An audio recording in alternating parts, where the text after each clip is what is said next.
Chapter 16 in APES is going to cover geology and non-renewable resources. So this is going to go back to when you last learned geology in the 7th or 8th grade, or maybe never. Anyway, here we go. Geology, of course, geo means earth.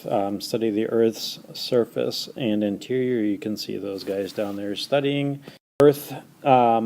Three major concentric zones of the earth, and this is all based on how our earth was formed at one time. If you take a look at the very middle part right there, we have a solid core made mainly of iron. Our mantle, which is going to be the outer part, and it's going to kind of go up into about here all the way down to the core. The mantle is going to be mainly liquidy because of the heat. The heat of the inner core is actually going to throw out, and it's going to cause the liquid magma in here to circulate and cause these convection currents.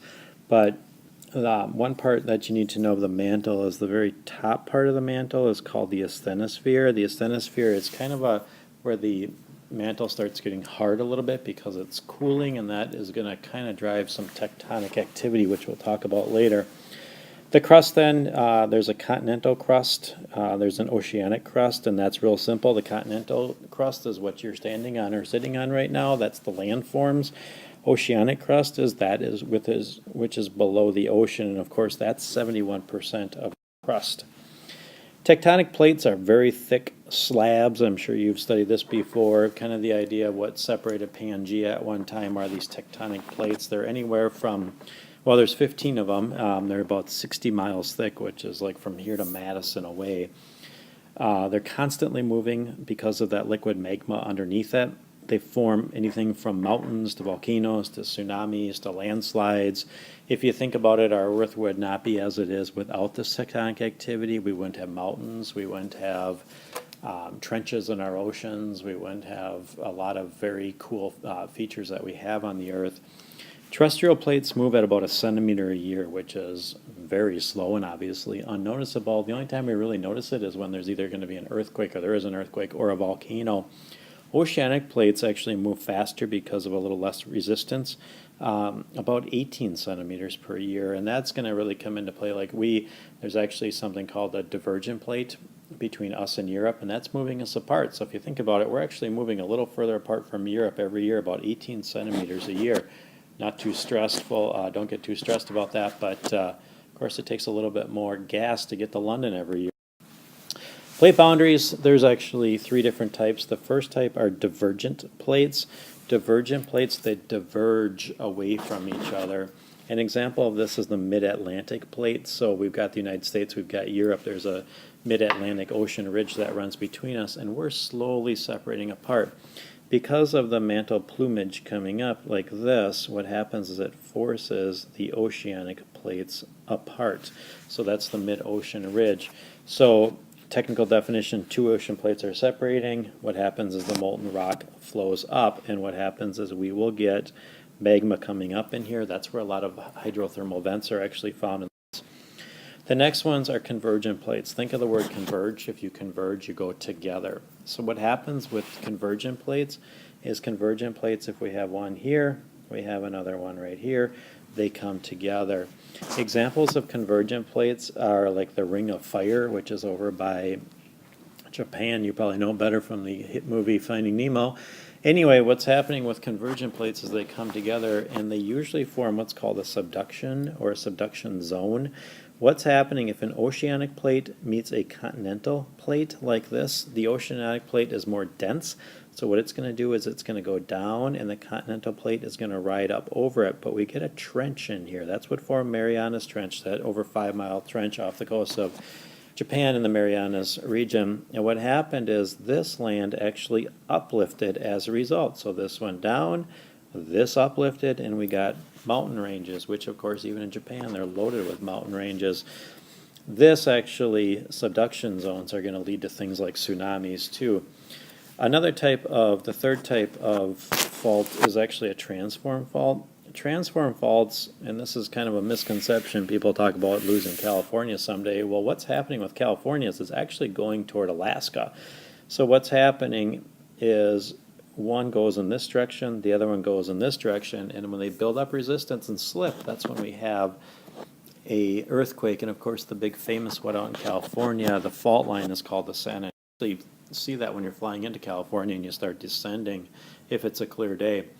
Another thing just to mention too are hotspots. Hawaii is an example of a hotspot.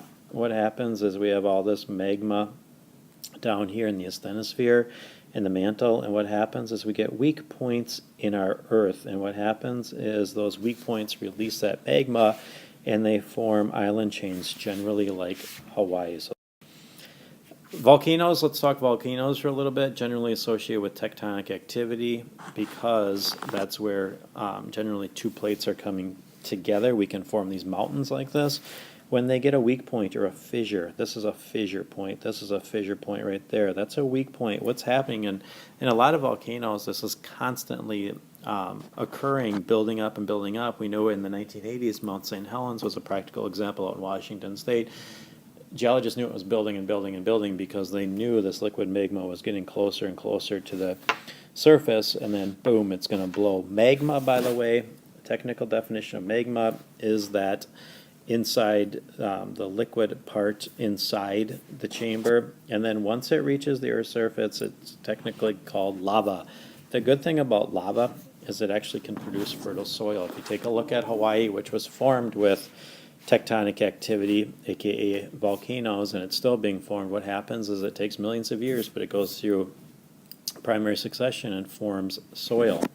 We also get release of acid rain, or sulfur, I should say, sulfur, which can create acid rain from these. That's a lot of times if people die around volcanoes, they don't really necessarily die of the ash, but they may die of the sulfuric acid. It cuts out all the oxygen.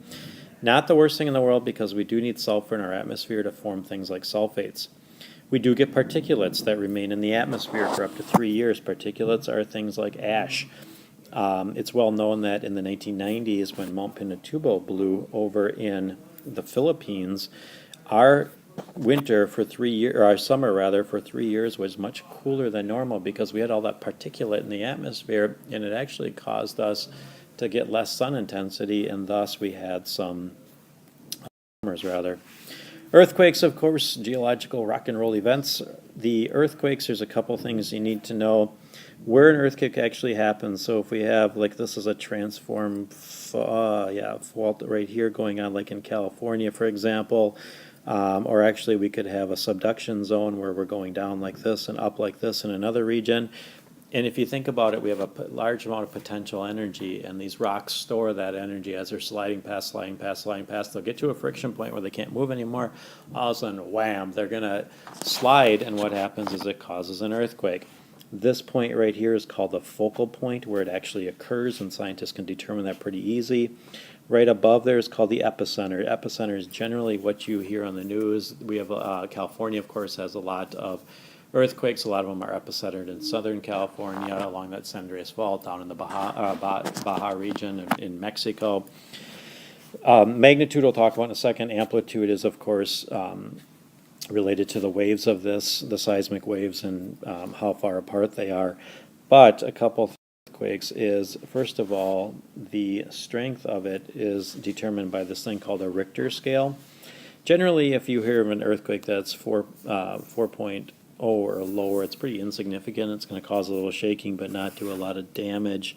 The biggies are going to be 7.0 up and up over 8. A great example of that was in the early 1900s. We had an earthquake out in California that actually took down a lot of buildings, and of course there's a lot of other problems associated with, like we'll get to in a second.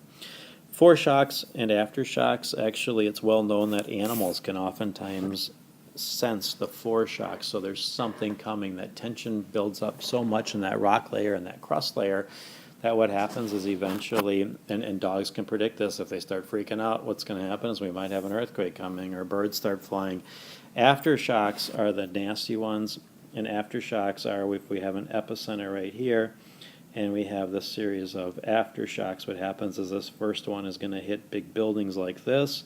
It's going to take it down, then afterwards we'll get another aftershock, and then another one will come through, and so on. So it's those waves that are going through, and some are worse than others on the magnitude. Now, these earthquakes can occur on the ocean floor, and that's called a tsunami. We saw a tsunami in 2004 in the Indian Ocean. I think it was it was actually in Christmas time. It had a magnitude of 9.15. That is huge. What happened was, if you take a look at a picture here of Indonesia, you can see really nice lush and green right in here, and right in there, and then you can see a resort kind of area right here. Well, what happened is the water, because we had a subduction zone out there, so we had a zone like this, oceanic plate went down over under a continental plate, which was moving this way, and what happened is, because of all that sliding and because of the liquid magma coming up and the pressure that's created by all that magma creating steam, what happens is it actually sent out shocks like this, and it caused huge waves or huge tsunamis. And you can see the after effects of that. Take a look at the before picture right here and take a look at the after picture. Really quickly, what happened was the water went out. So the water went out into the ocean because it was going into that subduction zone, and then that magma helped push it back. And because it pushed it back, it created this huge wave, and it went in and kind of took everything back out to the ocean with it. Unfortunately, thousands of people died with that. An indicator of a tsunami is obviously an earthquake that they can detect. There are regions like even Hawaii close to us that have tsunami alerts because of all the way over in the Indonesian area. What happens, like, apparently, is you've got to be careful if you're out on the beach. If the water all of a sudden goes out, it's because it's going into that subduction zone, and then all of a sudden something's going to come back. So you might want to. Some parts of the Earth's surface build up, somewhere down. Erosion is very critical to our Earth's ever-changing landscape too. There's a couple ways of looking at erosion. There's wind erosion. There's flowing water. We, of course, cause some erosion too, mechanically break things down. Of course, glaciers really affected the area here. Glaciers, of course, went down all the way to the bare rock, down to the rock crust layer here when they came in because they were so heavy, and then when they retreated, of course, they left a bunch, which is why our region right here is so glaciated with our kettles and our moraines. The number one reason that erosion occurs is flowing water. A practical example is you can see the Colorado River on the picture on the right in the sedimentary region of the Grand Canyon, and what took millions and millions and millions of years, but due to water erosion, the land was up here at one time, and water erosion has caused it to go down about a mile down already, and it just keeps going. It's going to keep digging, so it's a very powerful force because of its polarity basically breaking. One little side note with this too, to go back, is chemical. There is chemical acids, for example. Lichen moss, we know, will actually emit acids in order to break that primary rock down into soil. Of course, it takes millions of years, but as you know, that's how Hawaii was formed. Biological action is actually, we get things like trees growing amongst rocks and things, and that can actually break it up. We could also chemically, we could talk about acid rain. Acid rain is going to break these things down. Lady Liberty out in New York actually had to be redone a few years ago because it was so eroded with this acid rain that was being. A couple things that can also be caused by earthquakes are things like landslides, and we see these a lot of times out in California where these people have built homes on the mountains or businesses. So we have a mountain kind of like this, and we have houses here. What happens is it rains, and that rain permeates down into here, and all of a sudden what's going to happen is we're going to get either a slow or a very fast movement. That land is literally going to take off, and unfortunately it can be devastating. People don't even know it's going to occur. We can get things like rock slides and huge avalanches, mudslides, and unfortunately it can be devastating to people. 3 types of rocks you're going to need to know. Why we really care about this is the Earth's crust is where we get things like coal and oil, and that all kind of relates to this non-renewable resources. When we talk non-renewable resources, there's mainly 3 things. There's gas, there's oil, natural gas, I should say, natural gas. There's oil and coal. Those are the biggies that we extract in order to produce non-renewable energy. And that kind of eventually with the cycle is going to come from minerals and rocks. 3 of formation, and by the way, you can include things in that discussion with silver and platinum and gold and things like that too. 3 types of rocks you're going to be responsible for. First one is sedimentary rock. You can see the layers of sedimentary rock. If you go to the Grand Canyon, boom, that's sedimentary rock. form from small eroded pieces of rock. So over time, rocks erode. Let's say water erodes it or wind erodes it. And what happens is they erode, they get, one layer gets put on top of another layer on top of another layer, and due to compression, due to heat and pressure, what happens is they compress together. Examples are sandstone, shale, dolomite, limestone, lignite, and bituminous coal. Coal is something we'll talk about big time. Lignite is in that family too. Igneous is the next one. Probably it is the most prevalent in the Earth's crust. Ignite is from volcanic activity. There's different types of igneous rock. What we need to know, though, are things like granite. If you have granite countertops, for example, that is from directly as a result from volcanic activity at one point. And lava rock is associated with this too. Now, if you think about it, if you look at this, it's got a lot of holes in it, and that's because of how it forms when it cools really quickly.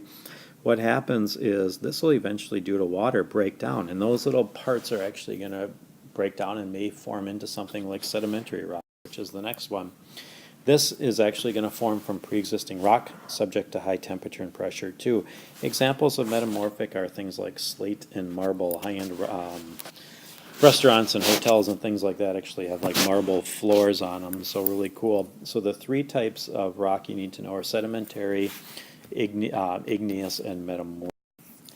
This rock cycle is by far the slowest cycle on the Earth. Keep in mind that igneous rock, of course, when it breaks down, can form into sedimentary rock. It could form into metamorphic rock, and the cycle just keeps going, depending on how they're broken down, depending on where they reform.